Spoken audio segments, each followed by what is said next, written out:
Good morning, and welcome to our March the 6th meeting of the Chesterfield County Council.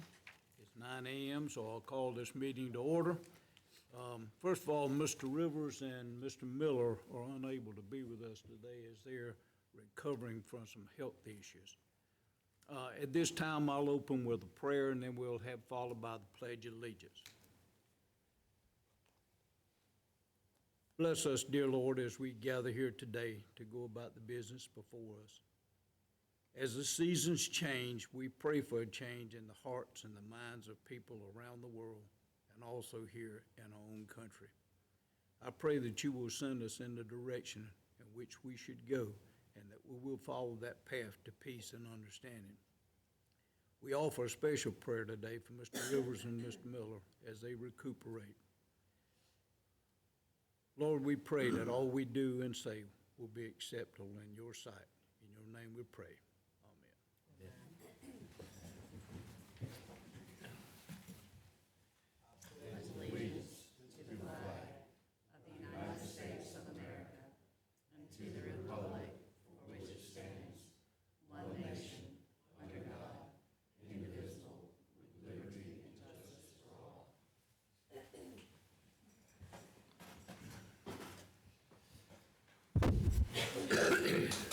Before we adopt the agenda, there's a need to amend the agenda. We need to strike item 14B, as that will be addressed as part of the budget process. Is there a motion to approve the agenda with that amendment?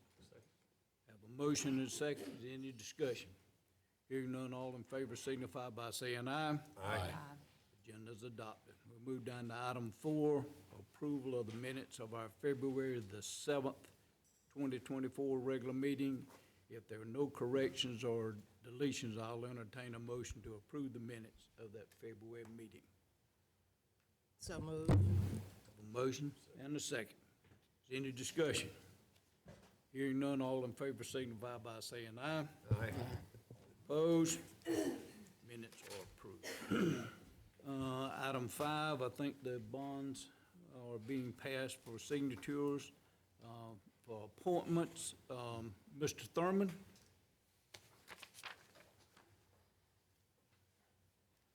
Good morning, Council, Mr. Chairman. Thank y'all for allowing me. I just wanted to honestly say thank you, and I'll get to that. But last Friday, had something show up.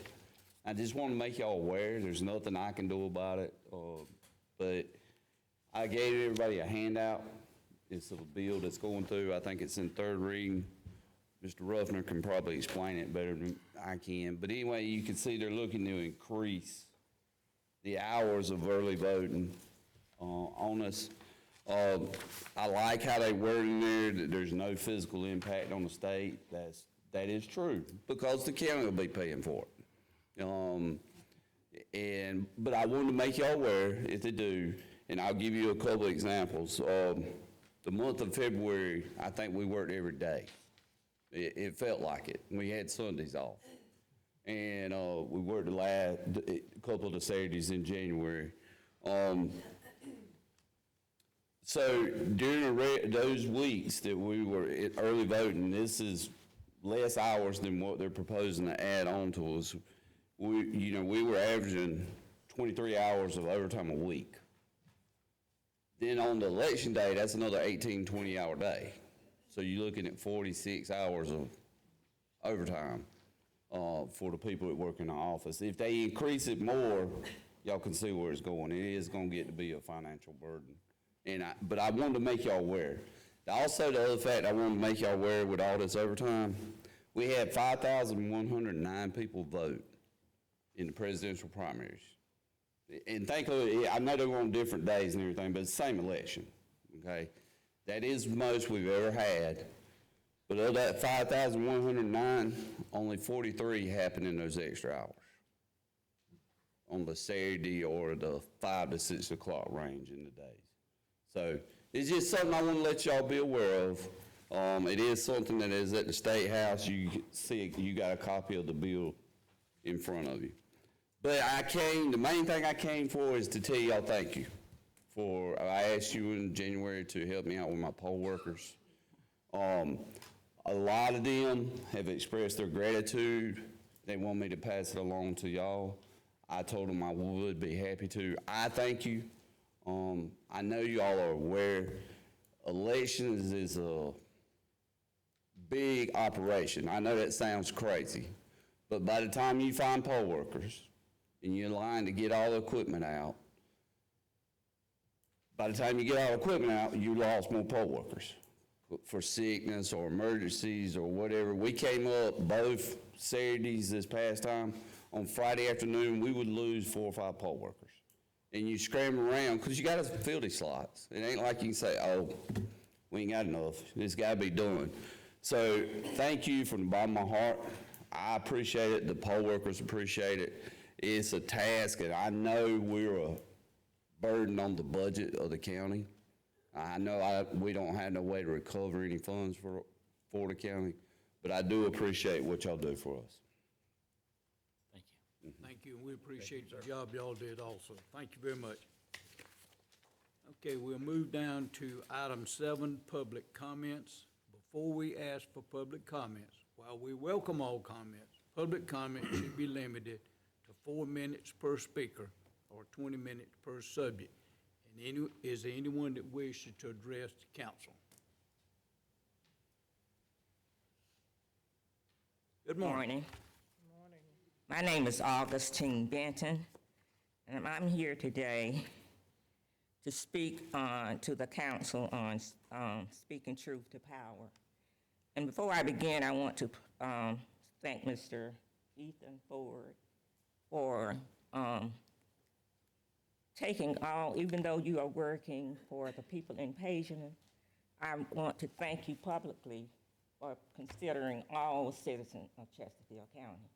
And I also want to thank Ms. Mary Anderson and Mr. Todd Smallwood, who is my representative, for also considering making all meetings transparent for our citizens. What does it mean to speak truth to power? It is an expression for courageously confronting an authority, calling out injustices, and demanding change.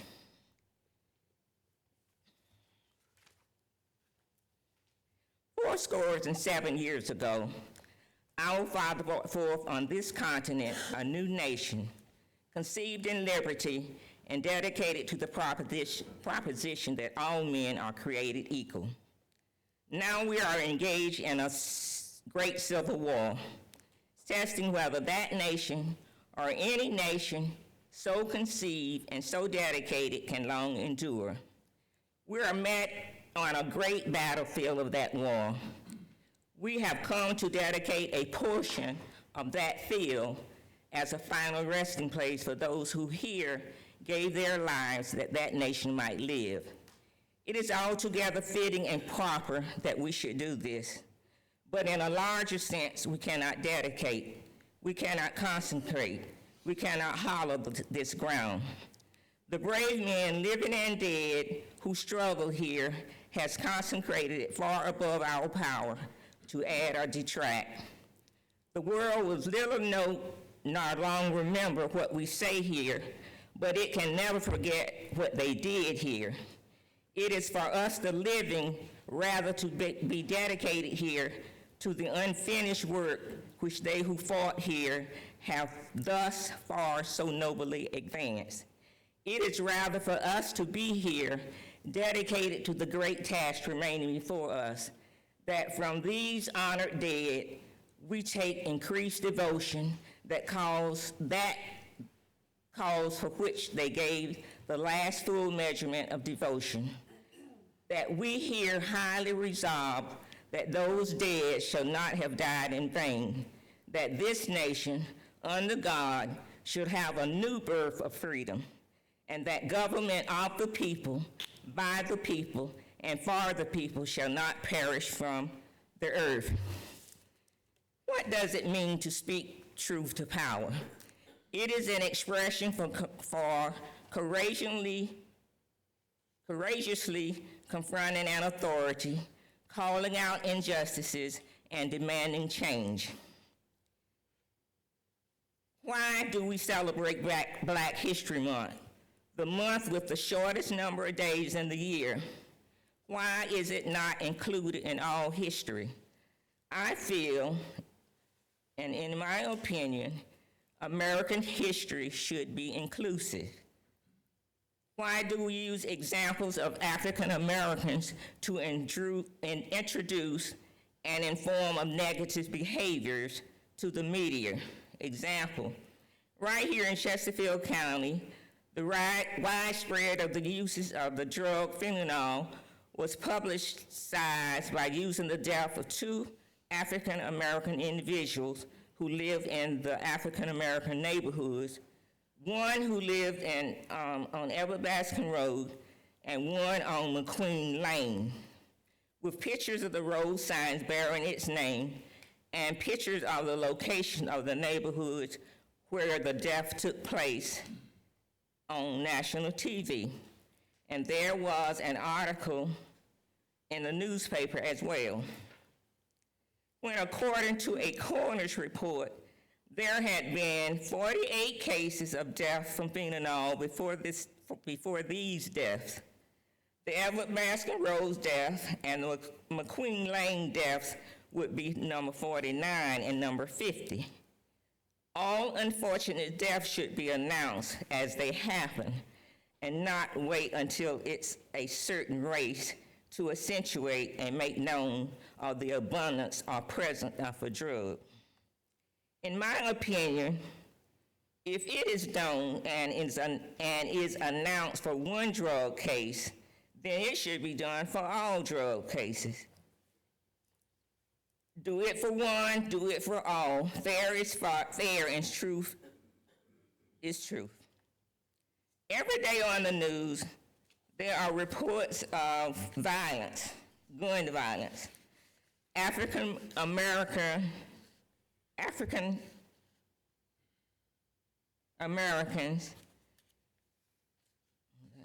one thing at a time. There is also reports of non-blacks, Caucasian shooting into churches. Okay, let's see. African Americans shooting each other and into homes, one death at a time. There are also reports of non-black Caucasians shooting into churches, malls, schools, concert halls, killing groups of people at the same time. There are even small children now who have gained access to guns and have caused harm to others with them. Just recently, there was an incident involving the misconduct of 3 police officers who was employed at the sheriff's department. A picture of Mr. James Dixon was shown on TV standing behind a podium with the logo Sheriff of Chesterfield County displayed on it. And also in that picture were the accused officers. A false impression that Mr. Dixon was the sheriff. There never was a picture of the current sheriff shown on TV nor in the newspaper. In my opinion, these kinds of practices reflect a negative representation of all African Americans. Ms. Baskins, When you turn on your TV, Ms. Baskins, I'm sorry, but your allotted time has expired. okay. Well, no one is accepting the new slave mentality anymore.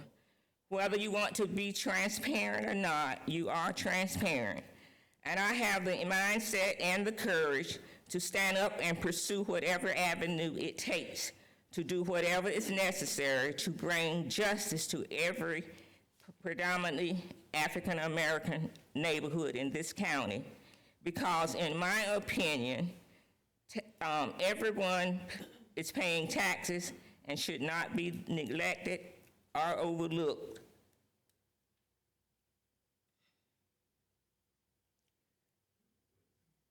Whether you want to be transparent or not, you are transparent.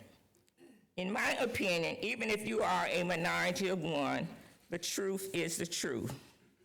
3 things that cannot be hidden: the sun, the moon, and the truth. I am a firm believer in the people. If given the truth, they can be depended upon to meet any national crisis. This great point is to bring them the real facts. In my opinion, I believe it is better to tell the truth than a lie. I believe it is better to be free than a slave. And I believe it is better to know than to be ignorant. So I stand here today speaking up for truth to power. I am standing for what is right, and I'm saying to you who are in charge that the phrase "speak truth to power" is an expression for courageously confronting an authority, calling out injustices, and demanding change, because it is with the heart and the eye that one can see rightly what is essential. Thank you so much for your time. Does anyone else like to address council?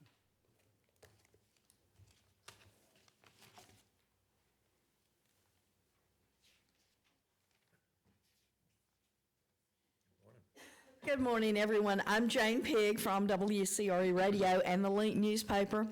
On May the 16th, 2019, Chesterfield County held their first ever countywide litter collection day.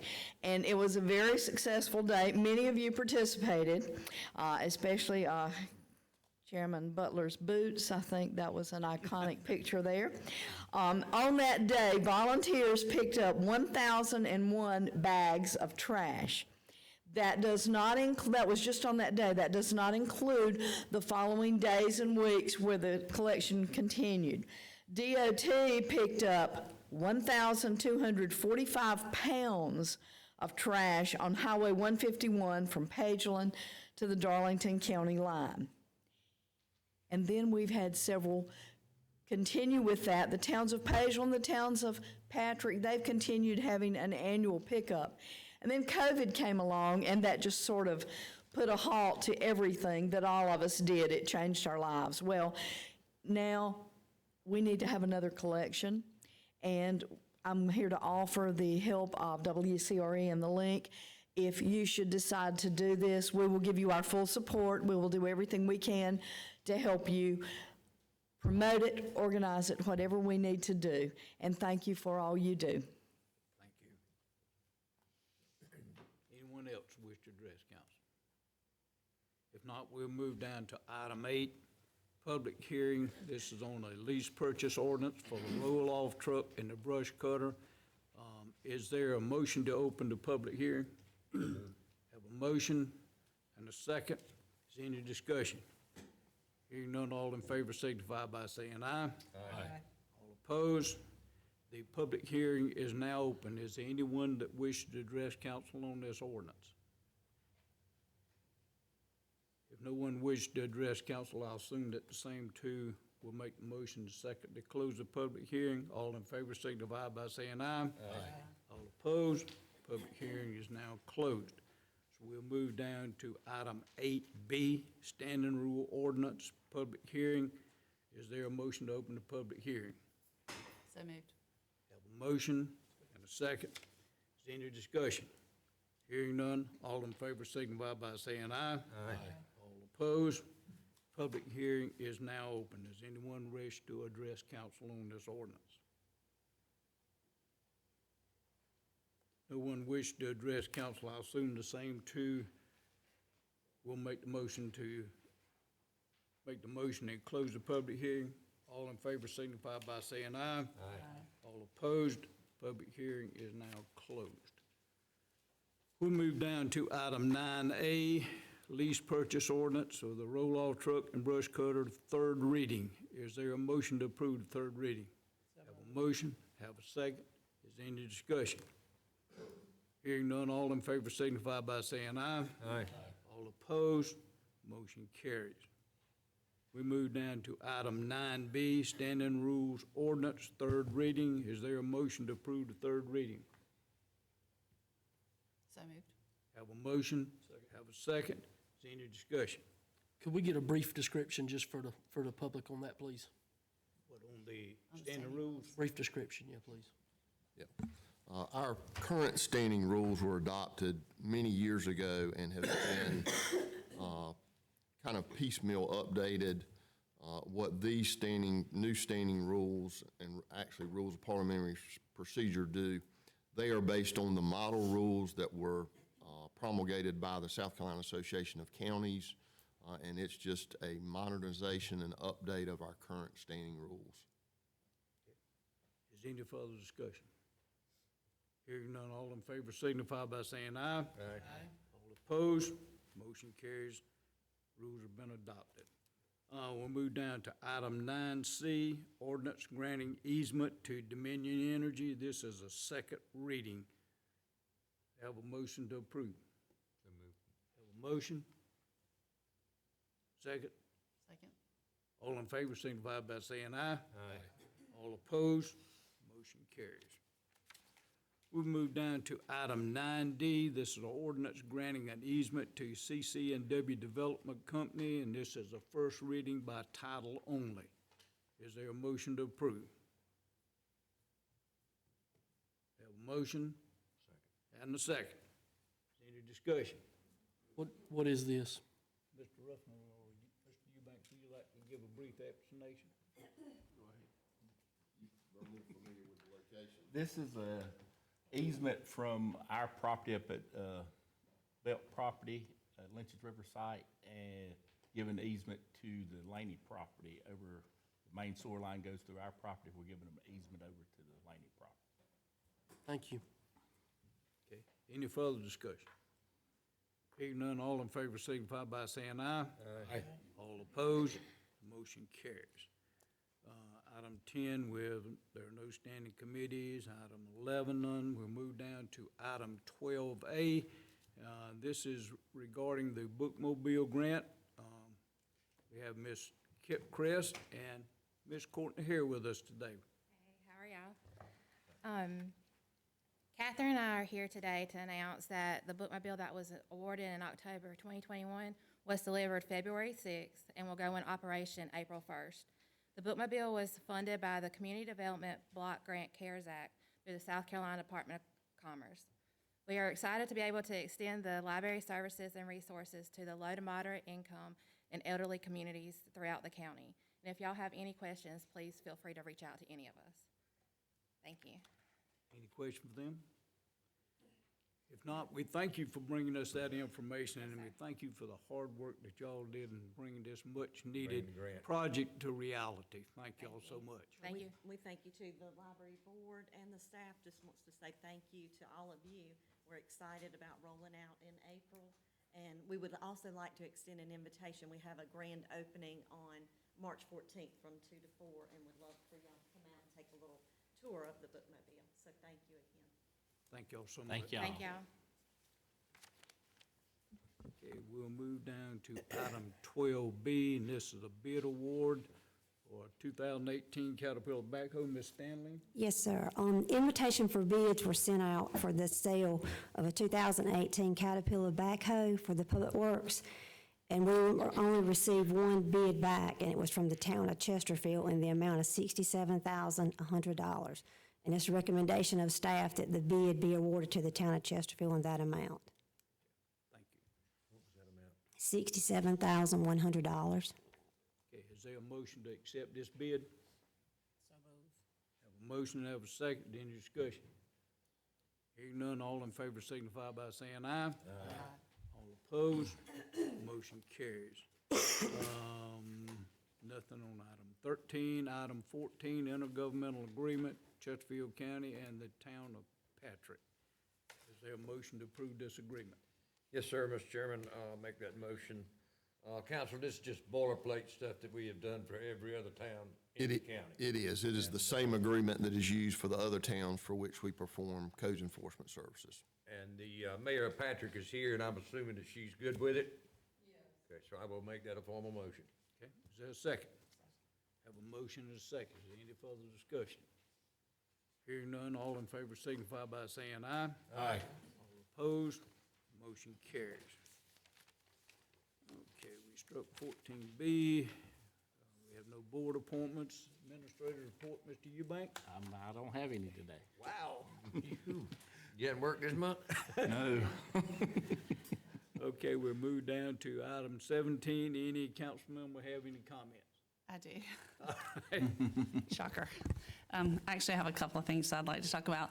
First thing, I did not submit an update on the Planning and Zoning Committee meeting, and I'm sorry about that. I should have formally done that. I thought that was on the agenda. But I want to let everybody know that we've met twice since our last meeting here, and we met with Mr. Uten. We really appreciate the time. We realized at the first meeting that we didn't even know exactly what we were needing to know. You know, there's just so much involved in it. So we asked him to go back and look and see what revisions he saw that might need to be made or any updates he saw. And we came back and we had a very productive meeting. It was me, Mr. Smallwood, Mr. Rivers, and then Mr. Ford came, and we all felt really good going out. However, we're not finished with our work. So Mr. Uten gave us about an inch thick group of papers that we are now tasked with looking at to see if there's anything that we see that needs to be changed. And we'll meet again. I don't know that we'll have it by the next meeting, but we hope by the following meeting. It's just a lot, and it's really important that we get it right. So I'm sorry that I did not submit that as I should have. Speaking of planning, just the QR code for the survey responses, Joseph with PDCOG said that we're still low on our adult responses. So I talked to Jane at the beginning of the meeting, and she's going to do a big campaign with the newspaper.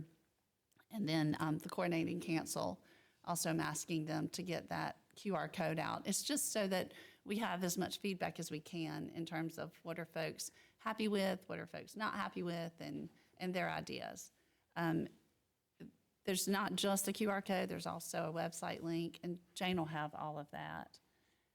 And Joseph also said that he's learned through doing this that if you want more than one response, you can click other, and that's how you can give more than one response. So we'll make sure that Jane has all of that information, but I wanted you all to please encourage others to take part in that QR code. Let's see, hang on. The fourth Thursday of the month, the Planning Commission meets, and I know other council members have been at these in the past, but I went to the last one and it was on land use planning. We had a great presentation by PD Land Trust. And the next one is March the 28th.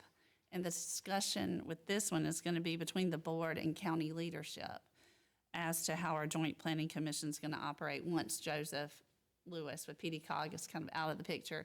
How is that going to look? So if our citizens want to take part or hear anything in regards to that, it's open, and it's at 6 o'clock here, right? We've had 2 conferences that some of us have attended since our last meeting as well. One was the Counties Connect Conference with the SCAC, South Carolina Association of Counties.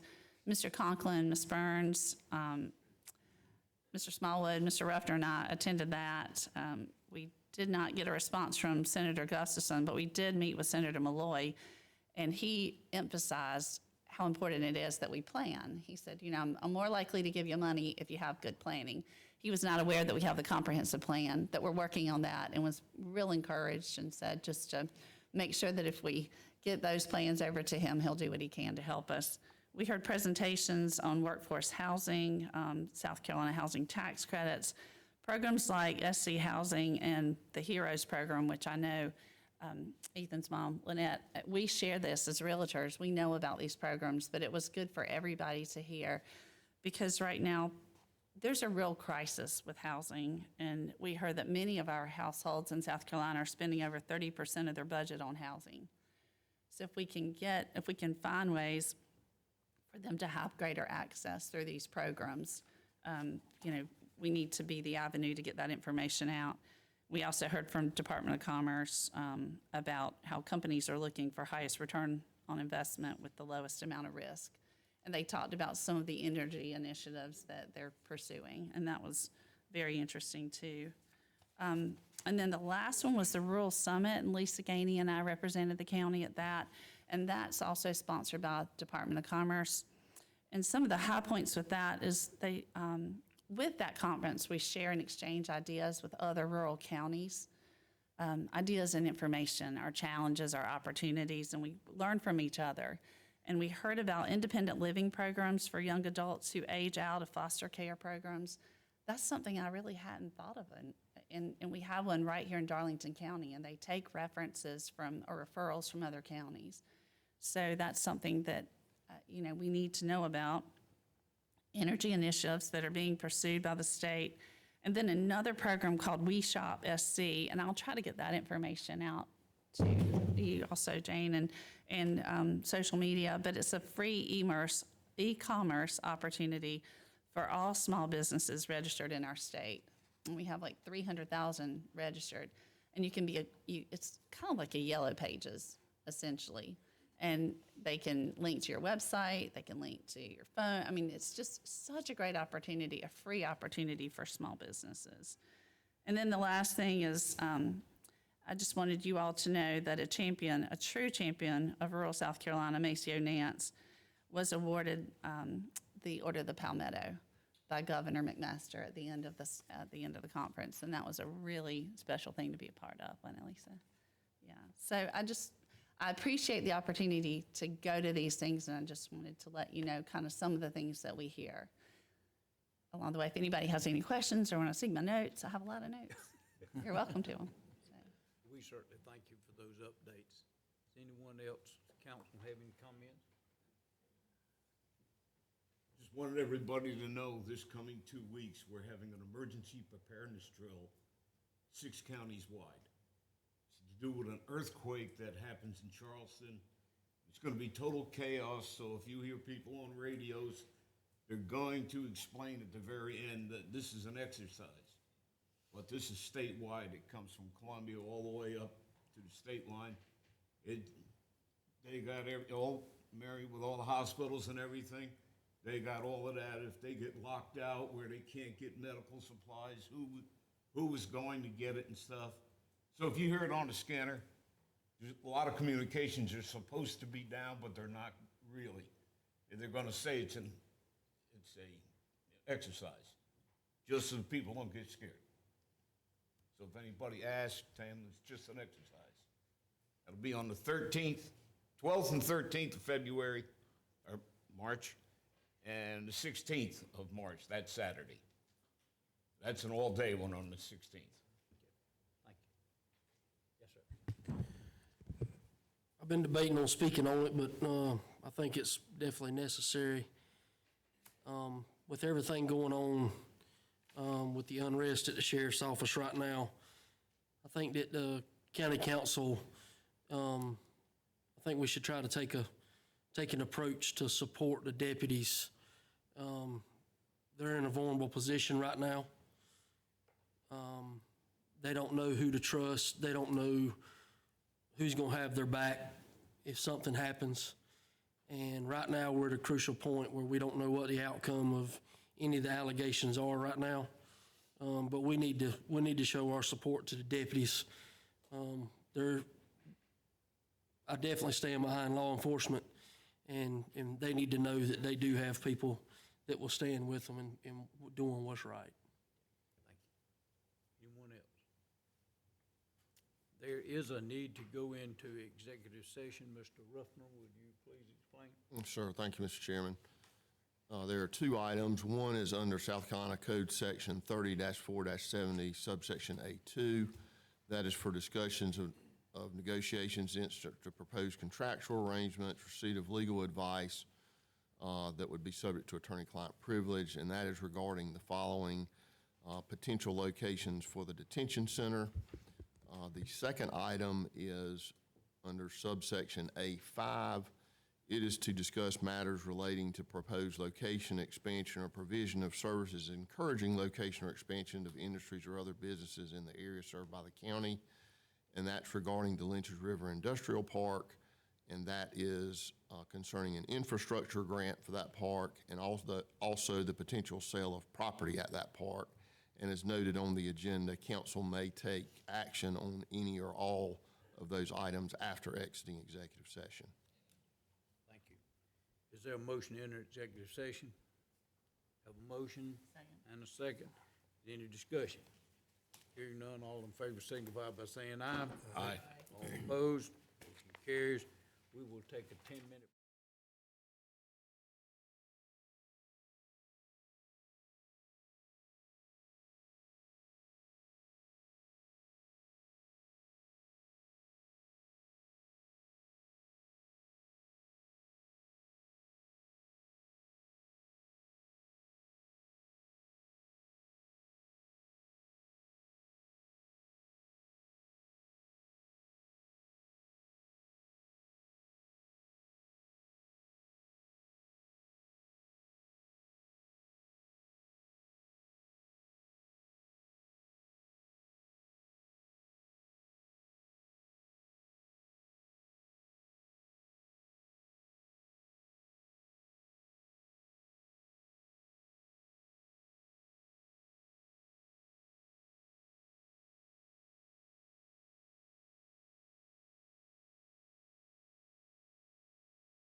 opposing if you want to Okay.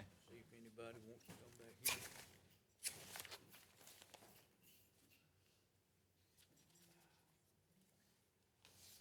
It's still raining out there.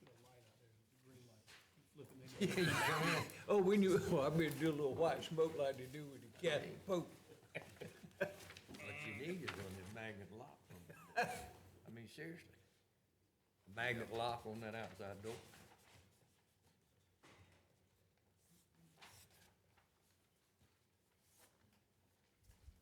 Thank you for keeping us safe.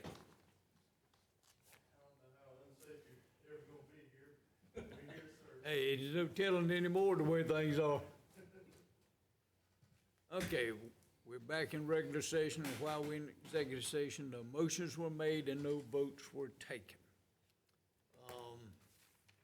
We need a motion to pursue authorizing the pursuit of an infrastructure grant through the RIA. Have a motion, second, any discussion? Hearing none, all in favor signify by saying aye. Aye.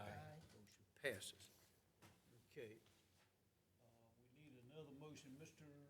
Ruffner, will you kind of? Yes, sir. It's my understanding, based on the discussion by council in executive session, that council wishes to authorize the administrator to pursue negotiations on the detention center site property and for staff to develop a request for proposals for consultants for the detention center project.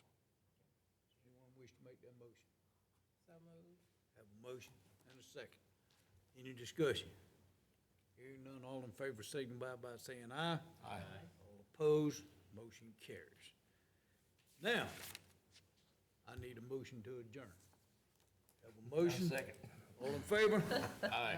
We are adjourned.